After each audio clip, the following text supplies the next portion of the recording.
Now, P. Diddy, one of the most powerful men in the music industry, has been under intense public scrutiny since November 2023, when the first public allegation of lawsuit came out, accusing him of rape, abuse, and sex trafficking.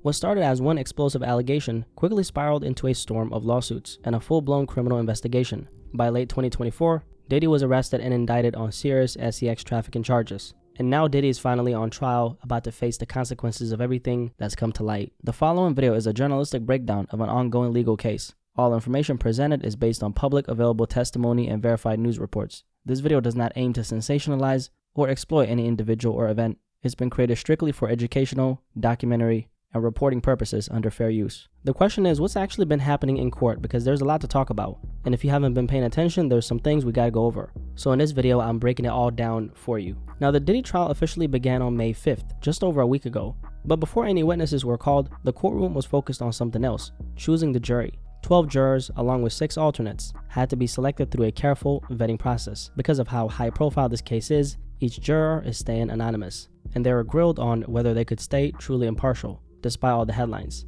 Once the jury was locked in, both sides gave their opening statements, and from there, the tone was set. This would be a quiet trial. It wasn't until the 12th of May that the first witnesses were finally called to the stand. But before the trial even kicked off, there was already major movement behind the scenes. Just days before stepping into court, Diddy turned down a plea deal offered by federal prosecutors. He confirmed his decision with Judge Arun Subramanian just 4 days before trial was set to begin. This meant he was ready to fight all 5 of the federal charges against him, including sex trafficking and racketeering. And he made it clear he was pleading not guilty to all of them. On his initial appearance on this trial, Diddy wore a plain sweater and looked straight at his mother and kids sitting at the gallery. He blew them a kiss, made a heart with his hands, and gave them a thumbs up. They smiled back and a few raised their fists in support. They didn't say a word the entire day, not when they arrived, not when they left, but his family was there to support him. The prosecution started things off by setting the tone right away. It was an all-female team, and they began by laying out the image everyone already knows. Puff Daddy, Diddy,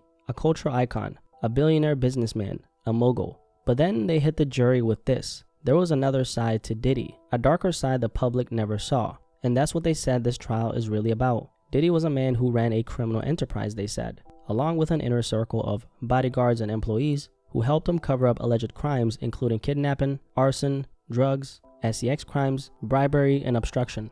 Prosecutors told the jury that Diddy wasn't just a music mogul. Behind closed doors, he acted like a king, literally. They said he would call himself the king and expected everyone around him to treat him like royalty. But they made it clear, this case isn't about what someone's into behind the scenes. It's about power, control, and straight up abuse. They claim Diddy used lies, threats, drugs, and violence to force women into disturbing situations that would go on for days. Then they introduced the very thing we all know as the freak-offs. These weren't random events, according to prosecutors. They were fully planned out sessions that Diddy even gave names to, like Wild King Nights and Wild Hotel Nights. They said women were forced to sleep with male escorts while Diddy washed, gave instructions, and recorded the entire thing. After the prosecution statements, the defense finally got their turn, and they came in with a different angle. Sean Combs is a complicated man, they told the jury. But according to them, this case isn't complicated at all. They said it was being described in court were adults making adult decisions. Consensual relationships that are now being twisted into something else. The defense argued that the government is trying to paint a false picture, turning private behavior into criminal accusations. You're not here to judge him for his sexual preferences, they said. And when it came to one of Diddy's accusers,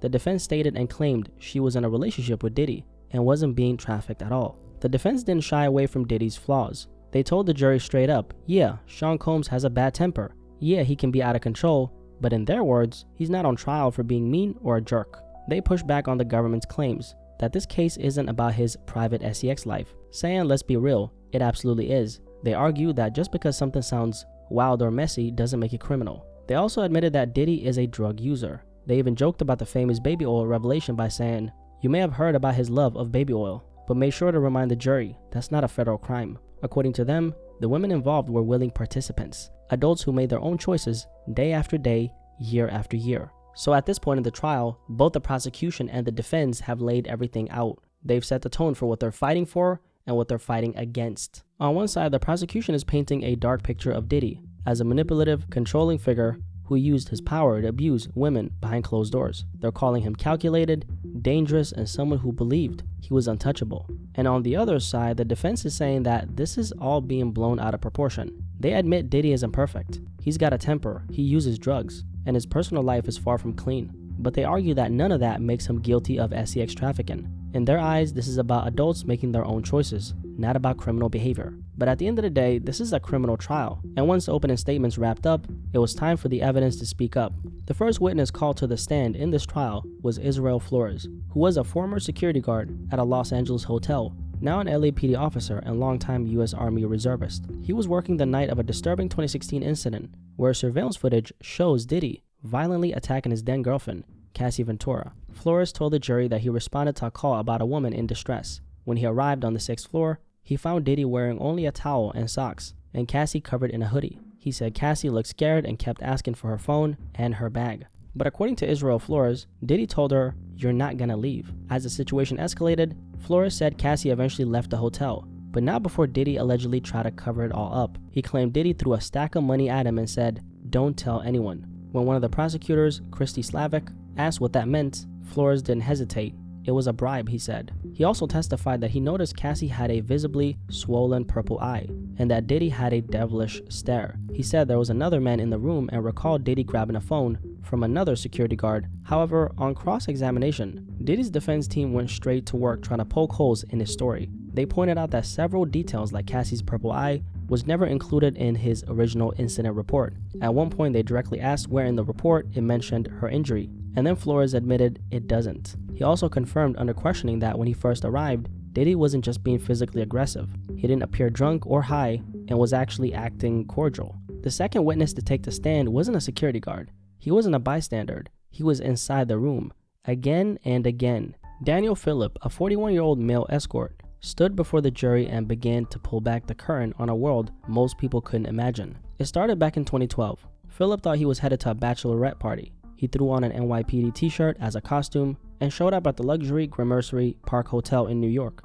But there was no crowd, no party, just one woman waiting behind the door. She had on red lingerie, high heels, a red wig, and dark sunglasses. Phillip later found out this was Cassie Ventura. She told him it was her birthday and her husband wanted to surprise her. She handed Phillip a stack of cash and asked if he'd be okay rubbing baby oil on her while her man washed. When Phillip stepped into the candlelit suite, there was a robed man sitting silently in the corner, bandana over his face, baseball cap pulled low. Phillip didn't know who he was until he heard him speak. It was P. Diddy. From that night on, Phillip was pulled into a world he now calls ritualistic. These weren't random encounters. They were planned, rehearsed, controlled. Every move, every word, even the moment he was supposed to climax, Diddy called the shots. At first, Phillip was excited. The money was good, sometimes up to $6,000, and he felt like he'd been invited into something exclusive, but that feeling didn't last. One night, however, changed everything. Phillip said Diddy called out to Cassie, but she didn't come fast enough. In a flash, Diddy allegedly threw a liquor bottle across the room, smashing it into a wall. He then dragged Cassie by her hair into the bedroom while she screamed and apologized. Phillip said he'd stood frozen hearing slaps through the door and Diddy yelling, "When I tell you to come, you come now." Moments later, Diddy walked out like nothing had happened and asked, "Y'all ready to continue?" From that point on, the fear set in. Phillip said he tried warning Cassie during another freak-off session. He asked why she stayed with someone who hit her. She just told him it'll be okay. But the sessions only got darker. He once walked in and saw Cassie passed out on a couch, half on, half off. Diddy looked at him and said, "I don't think this is gonna happen today." Other times, bottles of baby oil and lube were already out, used. And sometimes other escorts were already there. Sometimes Diddy also filmed. Phillip even claimed that Diddy once took a photo of his driver's license and said, "It's just for insurance." Phillip said he took that as a threat, a reminder of who had the power in the room. He also told the jury about a time he took ecstasy before a session and ended up so euphoric, he left the hotel and started handing out $100 bills in Times Square. But beneath all that, he said, was fear. The man had power, Phillip said, and I thought even if I went to the police, I might still end up dead. And at this point in the testimony, Diddy's family, who was in the audience, specifically his daughters, they stood up and left the room, and they didn't come back. The next day, during cross-examination, Diddy's lawyers tried to poke holes in his story, pointing out things he hadn't said in earlier interviews. But when prosecutors pressed him again, they didn't waste time. Was Diddy the man who threw the liquor bottle? Yes, he said. The man who dragged Cassie by the hair? Yes. The man who yelled, slapped her, and then asked if the freak-off would continue? Yes. Phillip didn't hesitate and answered yes to all these questions. And now we have one of the most important voices in this entire case, Cassie Ventura. Cassie first met Diddy back in 2005. She was just 19 years old, young, new to the industry, and dating producer Ryan Leslie at the time. But that all changed after she signed a 10-album deal with Diddy's label, Bad Boy Records. Not long after, their relationship shifted from business to personal. By the time she turned 21, Diddy kissed her in Las Vegas, an experience Cassie said made her feel uncomfortable and confused. However, from there, the two began seeing each other more often. Behind the scenes, their relationship started to grow, even though it wasn't public. At that point, Diddy was still in a relationship with the late Kim Porter. Cassie said the romance had to stay in the shadows for a long time. But what started as a private relationship between an artist and a mogul eventually spiraled into something much darker. Cassie, who back in November 2023, started a very negative ripple effect for Diddy by filing the first lawsuit against him. She now finally took the stand in this trial. And when she walked into that courtroom, 8.5 months pregnant, it wasn't just another witness showing up. It was personal, emotional, and heavy. Cassie sat in front of the jury and began to unravel the truth about the relationship she had with Diddy. A relationship that stretched over a decade, on and off, public and secret, and as she described it, deeply abusive. Cassie told the court there were constant violent arguments, and most of the time, they ended in physical abuse, dragging, kicking, hitting. Her response was simple, too frequently. Throughout her testimony, you could see the toll it was taking. She wiped away tears, placed her hand on her stomach, paused to breathe, but she kept going. Then came the part everyone knew was coming, the freak-offs. Cassie explained that the freak-offs were Diddy's fantasy. He would hire escorts and set the stage for her to perform for him, sometimes with strangers, sometimes with other male escorts. Diddy would watch, direct everything, and film it. Eventually, it became a job for me, she said. Cassie told the jury she felt like she couldn't say no. She didn't want to make him angry. Prosecutors highlighted how Diddy controlled nearly every aspect of her life. Her clothes, her hair, who she talked to, and even what happened during those freak-offs. He preferred her nails painted white, told her how to comb her hair, even suggesting breast implants. When she was being punished, his team would take away her laptop and her phone. For how long? It depended, she said. During these freak-off sessions, Cassie started using drugs. Drugs Diddy allegedly provided. She said they helped her disassociate from what was happening. It had a numbing effect, she said. But the pain didn't stop for Cassie, and over time, she stopped wanting to do these freak-offs. And she said they made her feel humiliated, worthless, and like she was only good for one thing. I was an object, I was heavily objectified, she said. Even while menstruating, she was expected to participate. She described moments where people were directed to urinate on her. One time she said she began choking because there was too much urine in her mouth. She raised her hands to signal she couldn't breathe. And only then did Diddy tell the man to stop. And then Cassie said that Diddy himself, pissed in her mouth, okay? She testified that Diddy would sometimes film these encounters, either on his phone or on hers. Cassie said that she would then delete the videos afterwards because she never wanted anyone to see her like that, in compromising gross positions with strangers. Now, as their relationship started to develop behind the scenes, things were moving extremely fast. Cassie said Diddy's world was nothing like hers. Assistance on call, power, money, private jets, full control, and along with that came his dark side, his temper. She said she never knew what version of him would show up. Sometimes he was calm, other times he'd scream, explode, and hurt her. Make the wrong face, and the next thing I knew, I'd get hit, she told the jury. Watch her mouth, Diddy told Cassie multiple times before striking her. And Cassie said in this trial that, she lived in fear every day, every minute. And she also recalled, times when Diddy made her carry guns. One time they were in the middle of a freak-off in LA, and Diddy told Cassie that Suge Knight was at Mel's Diner. Suddenly, they packed up and drove down there. She was crying, testified, "Please don't do anything stupid," she kept saying. She didn't know what he was gonna do, she just knew it involved a gun and his longtime rival. Before the day ended, prosecutors brought up the infamous hotel surveillance video from 2016, the one where Diddy is seen attacking Cassie. She told the jury that they had just finished a freak-off with a male escort, and that Diddy hit her. She grabbed her things and left. When asked how many times Diddy had thrown her to the ground like that, her response was deep. Too many to count, Cassie said. And Cassie's words hit different. It wasn't just about the trial anymore. It was about the silence, control, and the years she spent trapped behind closed doors. What Cassie described wasn't just abuse. It was a system created by Diddy, according to her, one that had been hidden in plain sight for over a decade. Cassie's testimony in this trial is extremely important. She was the one by Diddy's side while all this was allegedly happening, under pressure, threats, and control. She's seen it all, and so when she speaks, it's not just a story, it's the core of the case. Whether or not the jury believes her could be the difference between Diddy walking free or spending the rest of his life behind bars. Although Cassie's testimony was powerful, however, the defense has already started pushing back. On day 4 of the trial, Cassie was cross-examined by Diddy's lawyers, who brought out old emails and text messages between them, trying to paint a different picture. Some of the messages were romantic, others were sexual. In one text message, Cassie told Diddy she was always ready to freak off. In another, she wrote, "Wish we could have FO'd freaked off before you left. When asked about those messages, Cassie told the jury they were just words at that point. She explained that yes, she loved him, yes, she wanted to make him happy, but behind all this was pressure, fear, and years of control. She admitted she had fallen in love with him and cared about him deeply, but that doesn't erase what happened. At the time, I wanted to make him happy, Cassie said. So in Cassie's defense, she wasn't a willing participant. She was someone trying to survive a relationship built on fear, power, and control. And that contrast is what the jury now has to wrestle with. And this is a very big aspect of this case, right? And so I think her testimony needs to be highlighted here, which is exactly what they've been wrestling with. Because after Cassie finished giving her testimony, aside from the cross-examination that followed, it was time to test just how truthful her story really was. That's when Carrie Morgan, Cassie's longtime friend, was called to the stand. Carrie Morgan, one of Cassie's closest friends at the time, took the stand next. The two had known each other for years, since around 2001 when Carrie met Cassie on a modeling shoot. Cassie was just 15 at the time, and by 2004, they were living together in New York City and stayed close for a long time. But their friendship eventually came to an end in 2018. That's when Carrie says Diddy assaulted her, and after that, everything changed. Carrie told the jury that Diddy has two sides. One moment he'd be generous and charming, and the next he'd switch and become aggressive. She described spending a lot of time around both Diddy and Cassie. They traveled all over the US together, and even internationally to places like Spain and Italy. During that time, Carrie said she built a close relationship with both of them.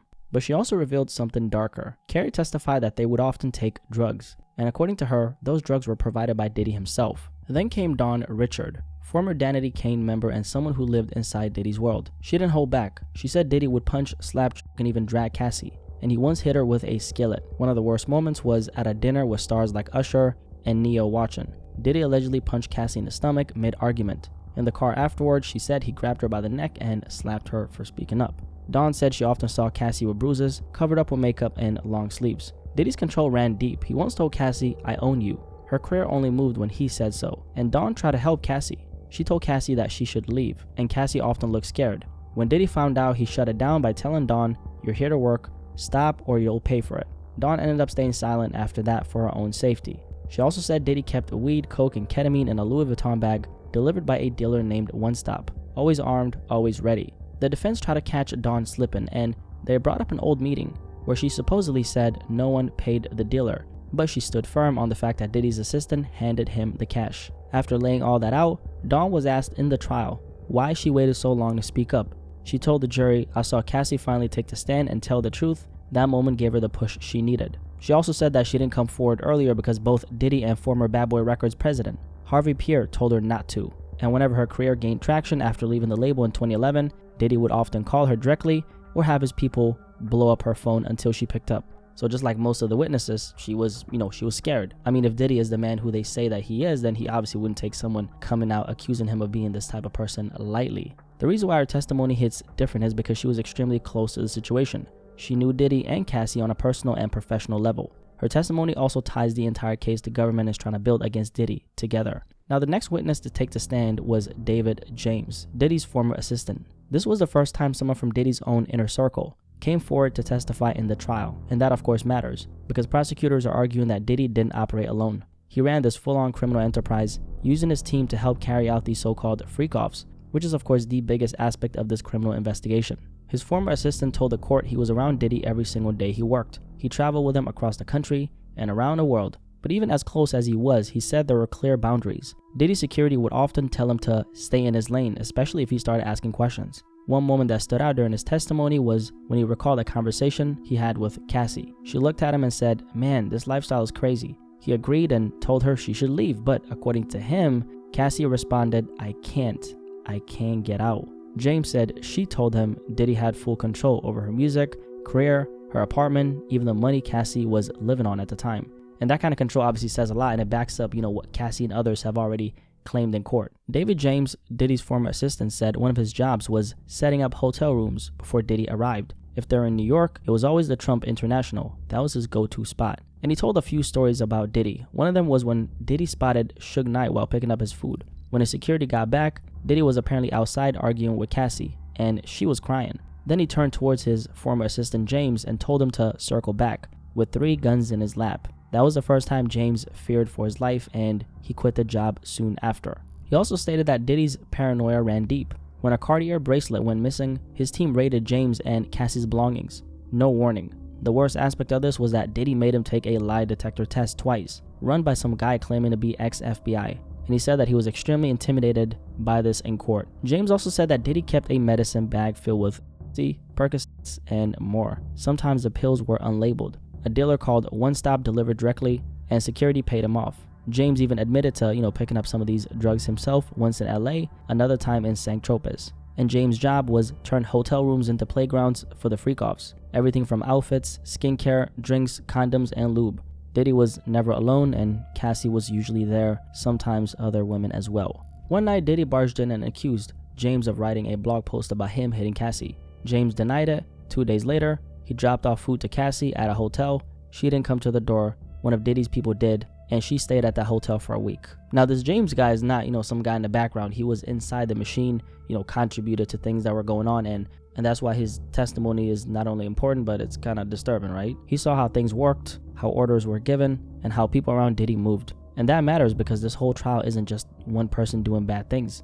It's about the system the government says Diddy created. The big picture here is RICO racketeering charges, where prosecutors are arguing that Diddy was running a criminal enterprise behind the scenes, one that included drugs, violence, and coercion. According to the government, the freak-offs weren't just wild parties, they were a structured part of that enterprise, and James's testimony is helping the jury understand exactly how that structure worked. Now, Diddy's team is of course denying all this. They're saying that the relationships were consensual, but for the prosecution, this is all part of the bigger picture they're trying to paint. Diddy wasn't just some powerful man, he was allegedly the leader of something much darker and criminal. And then came one of the more unusual testimonies in this entire trial, the male escort. Prosecutors called up a man named Shirai Hayes, a former exotic dancer who used to go by the name of The Punisher. He said he was first contacted by a woman named Janet, who turned out to be Cassie. She said it was her birthday and her husband had given her permission to hire a dancer. Hayes eventually showed up to the suite at the Trump Hotel in New York, thinking it was just another job, but this wasn't a typical party, it was of course a Diddy party.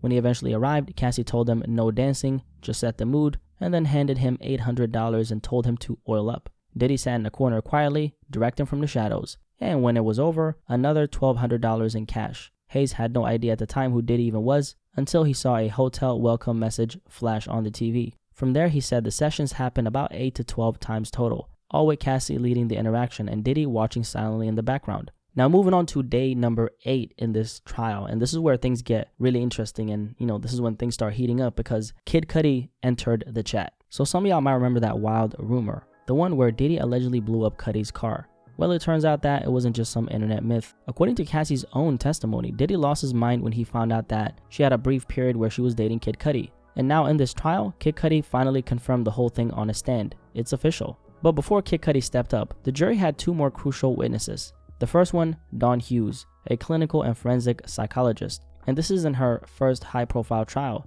She previously testified in the Amber Heard versus Johnny Depp case. Her role wasn't to speak on Cassie directly, but to help the jury understand patterns of abuse. And what she said painted a heavy picture. She explained how victims often stay in abusive relationships, not because they're weak, but because the abuser controls everything, from their money to their safety to their sense of self. She talked about trauma bonds, the toxic mix of love and fear that make people return over and over again, even when they know it's destroying them. And she broke down how shame and humiliation from sexual abuse can make victims hide everything, even from themselves. Bottom line, her testimony helped set the stage for the jury to understand the psychological trap Cassie may have been stuck in. Then came the other witness before Kid Cudi, George Kaplan, Diddy's former executive assistant, a man who spent years by his side, working 80 to 100 hours a week, handling everything from hotel setups to drug pickups. He said Diddy would text or call him constantly, asking for food, clothes, liquor, and even drugs. Sometimes it was baby oil and lube. Other times it was straight up drugs and a burner number to call.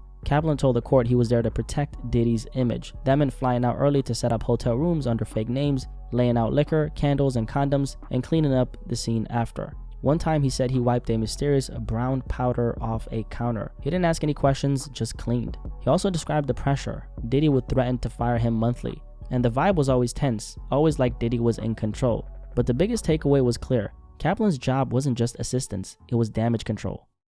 And now to one of the most dramatic moments of the trial. Kid Cudi finally took the stand. For years, there were rumors that Diddy blew up Cudi's car. It sounded wild at the time, like some sort of fiction. But on day 8 in this trial, that story was confirmed. Let me give you the backstory. Kid Cudi testified that he met Cassie around 2008, and in 2011, the two began dating. At the time, he believed she was no longer with Diddy, but Cassie later told him Diddy had physically assaulted her, and things escalated from there. One morning in December 2011, Cassie called Cudi around 6 a.m., scared. Diddy had found out about their relationship and she was terrified. She told him to meet her at a hotel, fearing Diddy might come to his house. That fear was not paranoia, because when they got to the hotel, they learned that Diddy had already broken into Cudi's home. Inside, gifts had been opened, his dog was locked in the bathroom, and security cameras were moved. Cudi called the police and filed a report. A few weeks later, in January 2012, his dog sitter called Cudi with more bad news. His porch was on fire. And these photos right here on the screen that were shown to the jury revealed the damage. Cudi said it looked like someone cut open the top of his car and dropped a Molotov cocktail inside, and he had one name in mind that could have possibly done this. Cudi said he reached out and scheduled a meeting with Diddy at Soho House in LA. When he walked in, Diddy was standing by a window with his hands behind his back, almost like a Marvel supervillain. He asked Diddy directly about the Porsche. Diddy's response, "I don't know what you're talking about." They ended up shaking hands, but Cudi said that he didn't buy Diddy's denial. He knew that he was lying. Fast forward to 2015, the two crossed paths again. This time, Diddy apologized. "Man, I just want to apologize for everything and all that BS," Diddy allegedly told Cudi. Cudi told the court he found some peace after that. But when asked why he wanted that original meeting in 2012, he made it clear. "I knew Sean Combs was violent, and that wasn't all." On cross-examination, the defense tried to flip the script on Cudi, asking if Cassie played him, and Cudi admitted yes. And in this trial, Cudi explained why his relationship with Cassie ended. He said the relationship fell apart because the drama got too real, and he feared for both their safety. And Cudi's testimony in court was easily the most powerful one we've heard so far, aside from, Cassie herself, of course. I mean, we're talking about Kid Cudi, right? Like a major name. When someone like Kid Cudi steps into the courtroom and says, "I knew Sean Combs was violent since day one," it's not just a moment, it's a message. And this isn't just about Cassie. It's about how far the damage actually extended itself. It's going to be interesting to see how things play out. The trial could last up to 8 weeks, which means there's still a lot more to come. More witnesses, more evidence, and possibly even more twists. And obviously, I'll be keeping an eye on it if anything major happens. I'll, of course, be, right here to break it down all for you. Anyway, if you made it this far, drop a little like on this video, okay? If you enjoyed it, thank you guys so much. If you're new here, my name is Blacky Speaks. Nice to meet you, okay? Digital handshake. Thank you for subscribing. What do you guys think about what's happened in this Diddy trial so far? We still got some, way to go, but things are looking pretty interesting so far. So y'all let me know in the comment section below what you guys think, and I'll catch you guys in the next video, man. I'm out. Peace.